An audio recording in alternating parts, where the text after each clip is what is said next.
नमस्कार दोस्तों। Plus minus में आज बात करेंगे कम्युनल हार्मनी यानी सांप्रदायिक सद्भाव की, विश्व अर्थव्यवस्था की और आने वाले त्यौहार होली की।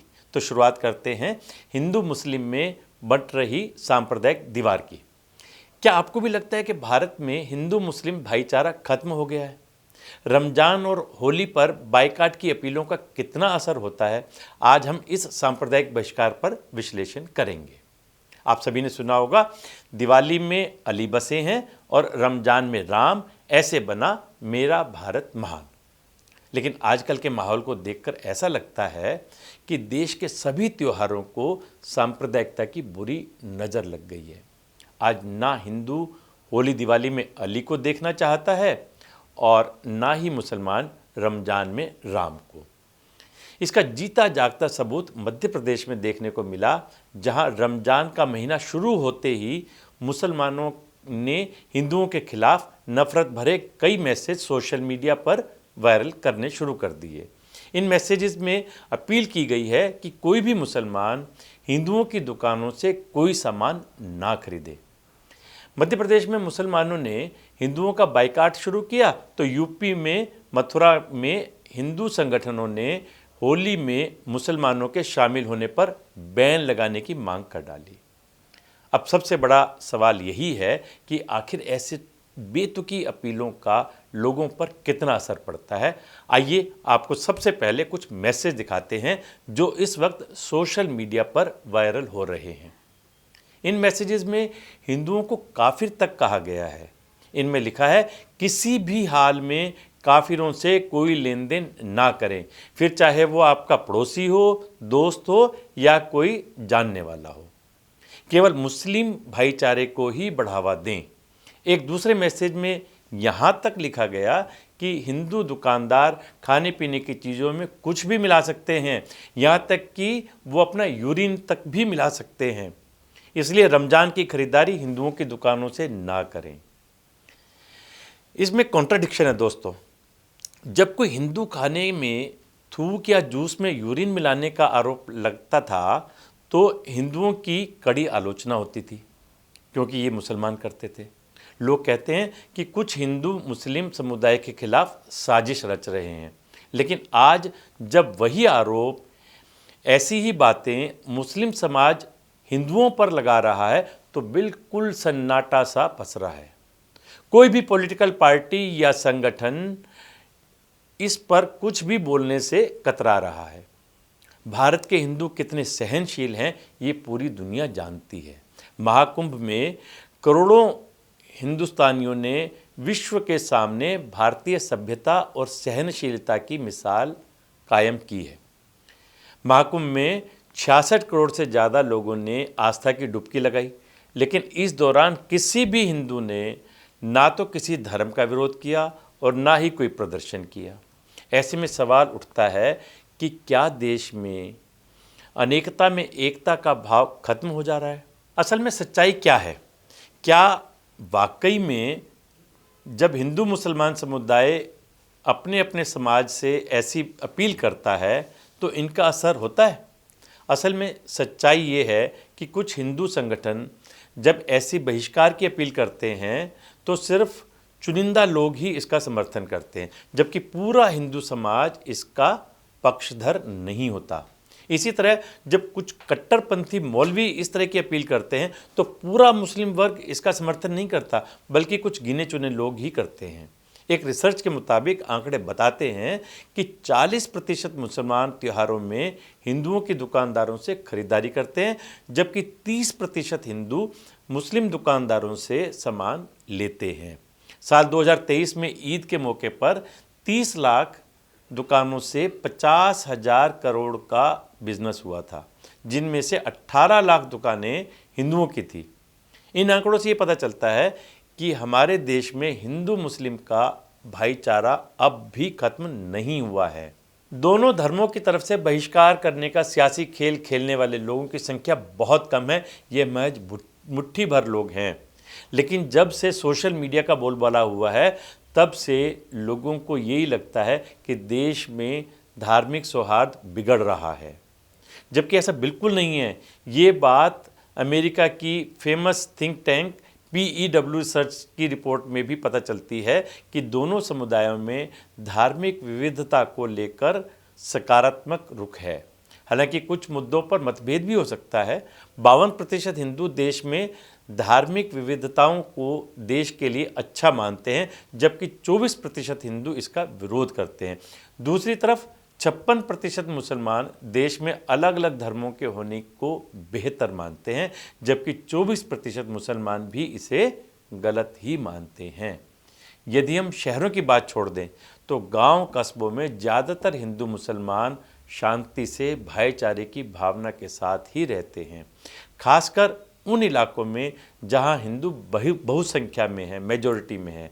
हाँ, कुछ अपवाद जरूर हैं कि जहां जहां मुस्लिम बहुतायत में है वहां हिंदुओं को कुछ समस्याओं का सामना करना पड़ता है। इस बात पर आपको राहत इंदौरी का एक शेर बताता हूं। ये मुनाफे की तिजारत है, ये मुनाफे की तिजारत है, चलो इश्क करें। आप हिंदू, मैं मुसलमान, ये ईसाई, ये सिख, छोड़ो यार ये सियासत है, चलो इश्क करें। हिंदू मुस्लिम विवाद के बाद आइए बात करते हैं अर्थव्यवस्था की, जो अमेरिका के राष्ट्रपति डोनाल्ड ट्रंप के एक फैसले के साथ जुड़ी हुई है, जिसके बाद ये सवाल उठने लगा है कि क्या दुनिया में अब ट्रेड वार शुरू होने वाली है। ट्रेड वार शब्द सुनकर आपके जहन में काफ़ी सवाल उठने लगे होंगे, जैसे कि ये ट्रेड वार क्या होती है, इसका दुनिया पर क्या असर पड़ेगा और ख़ासकर इसका भारत पर क्या असर देखने को मिलेगा।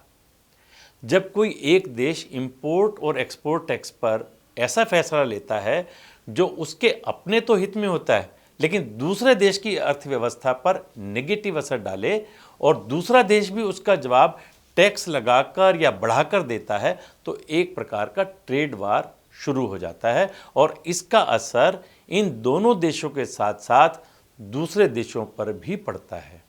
अब आते हैं ट्रंप के फैसले पर, जिसने दुनिया में खलबली मचा दी है। दुनिया में सभी देश एक दूसरे के साथ व्यापार करते हैं। इसी तरह अमेरिका के साथ मैक्सिको, कनाडा और चाइना भी व्यापार करते हैं। इतना ही नहीं, इन तीनों देशों को अमेरिका का सबसे बड़ा व्यापारिक साझेदार भी कहा जाता है। लेकिन ट्रंप ने मैक्सिको और कनाडा से आने वाले इंपोर्ट पर 25% टैरिफ लागू कर दिया। इसके अलावा चाइना से आने वाली चीज़ों पर भी पहले से लागू 10% टैरिफ को बढ़ाकर 20% कर दिया। इनके लागू होते ही कनाडा और चाइना ने भी जवाबी टैरिफ लगाना शुरू कर दिया। चाइना ने साफ कह दिया है कि हम इस ट्रेड वार के खिलाफ आखिरी दम तक लड़ेंगे। ट्रंप ने अमेरिका में आने वाले स्टील और एल्यूमिनियम पर 25% आयात शुल्क लगाने का आदेश दिया है। इसका सबसे ज़्यादा असर कनाडा और मैक्सिको पर पड़ेगा। जो अर्थव्यवस्था के जानकार हैं उन्होंने साफ चेतावनी दी है कि इस फैसले के बाद मंदी का सामना करना पड़ सकता है, क्योंकि जब अमेरिका के राष्ट्रपति ने इंपोर्ट एक्सपोर्ट टैक्स बढ़ाने का ऐलान किया तो ऐसे में ये तीनों देश भी कहाँ शांत बैठने वाले थे। चाइना ने अमेरिका से आने वाले कुछ खास सामानों पर 10 से 15% का टैक्स लगा दिया। इन फैसलों से इंटरनेशनल बिजनेस पर असर डेफिनेटली पड़ेगा। जानकारों का मानना है इस टैरिफ वार से दुनिया में सप्लाई चेन रुक सकती है, जिससे प्रोडक्शन कॉस्ट बढ़ेगी और महंगाई अपने चरम पर पहुंच जाएगी। एक्सपर्ट्स ये भी बताते हैं कि इसका असर भारत की अर्थव्यवस्था पर भी देखने को मिलेगा। भारत की स्टील और एल्यूमिनियम इंडस्ट्री भी इससे अछूती नहीं रहेगी, क्योंकि अमेरिका भारत से भी बड़े स्तर पर स्टील और एल्यूमिनियम लेता है। टैरिफ वार शुरू होते ही अमेरिका, यूरोप और एशिया के शेयर बाजार में भी गिरावट देखी गई। भारतीय बाजार भी इससे अछूते नहीं रहे। दुनिया के सबसे अमीरों की लिस्ट में शुमार वारेन बफे ने भी ट्रंप के इस फैसले पर कड़ा एतराज़ जताया है। उन्होंने इसे एक्ट ऑफ वार बताया। बफे ने साफ कहा है कि टैरिफ चीज़ों पर टैक्स के रूप में जो काम करते हैं, जो उपभोक्ताओं के लिए कीमतें बढ़ा सकते हैं, यानी दुनिया में मंदी और महंगाई की मार एक साथ आने वाली है। तो ये बात थी वर्ल्ड ट्रेड वार की। आइए अब बात करते हैं आने वाले त्यौहार होली की। हाल ही में संपन्न हुए महाकुंभ के बाद देश भर में हिंदुत्व की, सनातन परंपरा की और हमारी पुरातन संस्कृति की एक लहर सी चल पड़ी है। इन्हीं सब के बीच अब आ रहा है होली का त्यौहार। हर कोई होली को लेकर बहुत खुश है कि इस बार होली पर क्या करना है, कैसे रंग लगाना है या फिर कैसे होली के दिन को और खूबसूरत बनाना है। लेकिन क्या आप जानते हैं, होली का दहन से 8 दिन पहले होलाष्टक शुरू हो जाता है। शास्त्रों में फाल्गुन शुक्ल अष्टमी से लेकर होलिका दहन तक इस अवधि को होलाष्टक कहा गया है। कुछ लोग आज के हाईटेक ज़माने में बहुत मॉडर्न हो गए हैं और होलाष्टक पर विश्वास नहीं करते, लेकिन यकीन मानिएगा होलाष्टक का आपके जीवन पर प्रभाव बहुत ज़्यादा पड़ता है। इस साल होली 14 मार्च की है और इससे पहले होलाष्टक 7 मार्च से शुरू हो चुका है। आइए जानते हैं कि आखिर होलाष्टक का महत्व क्या है और इसमें शुभ कार्य क्यों वर्जित होते हैं, क्यों इसे अशुभ माना जाता है।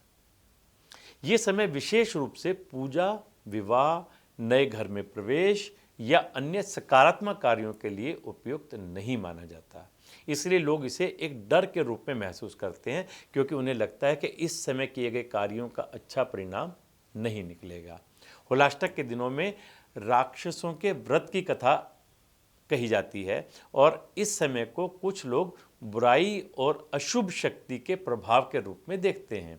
लेकिन दूसरी ओर कुछ लोग मानते हैं कि होलाष्टक के दौरान ग्रहों का प्रभाव अस्थिर रहता है और इस समय किसी भी महत्वपूर्ण कार्य को आरंभ करना ठीक नहीं होता।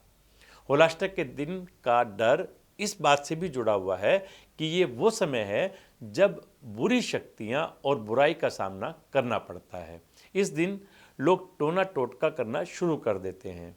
आपको चौराहों पर होलाष्टक शुरू होते ही बड़ा संभल कर चलना पड़ता है, क्योंकि लोग रात में टोना टोटका करके चौराहों पर ना जाने क्या क्या फेंक कर जाते हैं और जिस पर अगर आपका पैर गलती से पड़ जाए तो बुरा परिणाम झेलना पड़ सकता है। 7 मार्च से लेकर 13 मार्च तक का ये समय संभल कर और बड़े ध्यान से धैर्य के साथ चलने का है। इसलिए कोशिश करें इस दौरान कोई शुभ काम बिल्कुल ना करें। ये 8 दिनों का गृह प्रवेश, विवाह, 16 संस्कार, ये सब जो वर्जित हैं उन्हें अवॉइड करना चाहिए।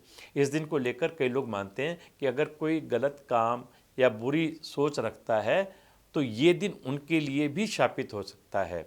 लोग अपनी नकारात्मकता, डर, गलतियों को भी इस दिन जलाकर नष्ट करने में विश्वास रखते हैं। आध्यात्मिक रूप से भी इसी तरह इसे देखा जाता है कि इस दिन अगर कोई अपनी बुराई को नहीं छोड़ता तो उसके लिए ये दिन दुर्भाग्य का कारण बन सकता है। अब आपके लिए ये सोचने समझने की ज़रूरत है कि अपने इन शुभ कार्यों को 7-8 दिन के लिए टाल दें या फिर रिस्क लेकर कर ही डालें। निर्णय आपका। नमस्कार।